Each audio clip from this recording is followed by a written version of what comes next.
Why can't I continue with this routine? Going to the gym, being better, waking up early, eating the right foods. It's because maybe it's your kids, maybe it's your wife, maybe it's your job, and it's all just stuffed in your brain. You don't have it compartmentalized and organized in these nice shelves. Like you look in the garage, a nice organized militant garage. Hey, where are my dumbbells? Right there. A lot of people whose brain, hey, where's my dumbbells? Let me look. They're throwing shit. They're all fucked up. So where am I going to put discipline in that mind if I can't find other shit? You got to be able to find all these different things in your mind. Oh, I can put discipline right there.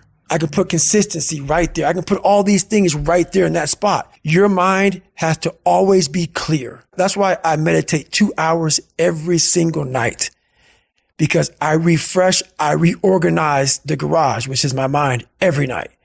Everything is in this right spot. So when I wake up, I'm ready to go.